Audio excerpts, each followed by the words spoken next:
ក្នុងសប្តាហ៍ទី18រវាងក្រុមម្ចាស់ផ្ទះឯកសណ្ឋានពណ៌ក្រហមកងយុទ្ធពលខេមរៈភូមិន្ទជាមួយនឹងក្រុមភ្ញៀវ MOI កំពង់ဒေវ៉ាដែលប្រើប្រាស់ឯកសណ្ឋានពណ៌ខៀវមួយឈុតតែម្ដងក្រុមទាំងពីរបាទមានបាទលេខរៀងឬក៏ចំណាត់ថ្នាក់នោះជាប់គ្នាតែម្ដង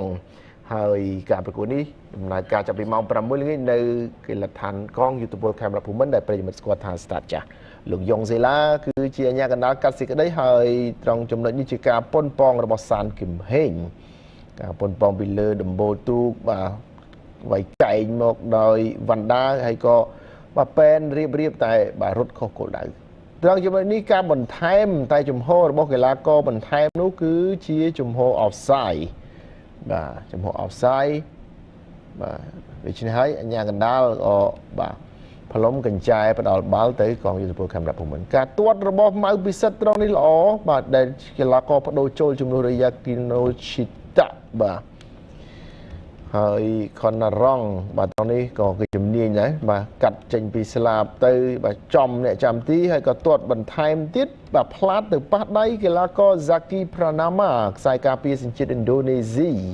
ហើយលោកអាជ្ញាកណ្ដាលយ៉ុងសីឡាមើលឃើញហើយក៏ទទួលសញ្ញាពីក្រុមការងារផ្ដល់បាល់ពីនៃពេណាល់ទីក៏ប៉ុន្តែអេគីជូបាបាទធ្វើមិនបានសម្រេចបាទទាត់មិនចូលសង្គ្រោះបានដោយ Wagner Gusto ទៅថែមសង្គ្រោះបានម្ដងទៀតបាទចង់យកប្រឡោះជើងតែ Wagner Gusto ទម្លាក់ខ្លួនបិទទាន់ចំជង្គង់ទៀតចេញក្រៅ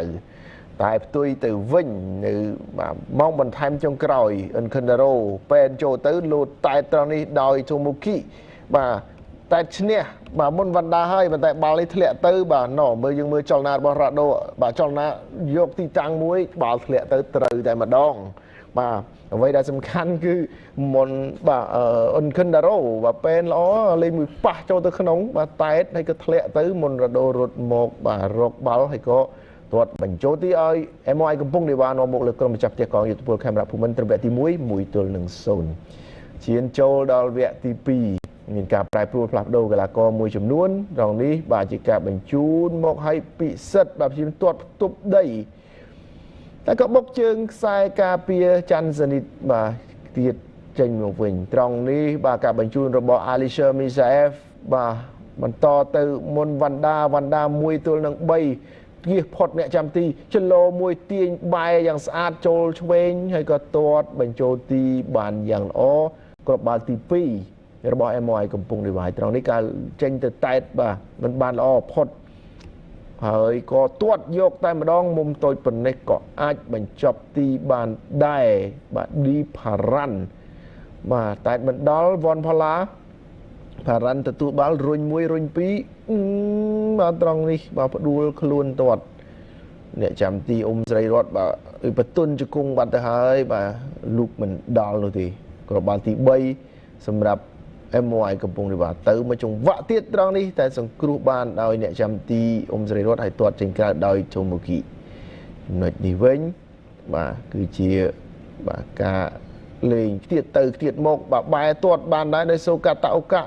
តែក៏សង្គ្រោះបានដោយ Wagner Gusto បាទទប់ទ្រូងទៅនេះបែរទាត់យកតែម្ដងតែអ្នកចាំទីរបស់ MOI កំពង់រាយបាទអាចសង្គ្រោះបានហើយក៏លើសំឡេងកញ្ចែបញ្ចប់ការប្រកួតជាផ្លូវការពីលោកអាជ្ញាកណ្ដាលយ៉ុងសីឡាបាទដូច្នេះលទ្ធផលបញ្ចប់ការប្រកួត MOI កំពង់រាយ3កងយុទ្ធពលខេមរៈភូមិន្ទ0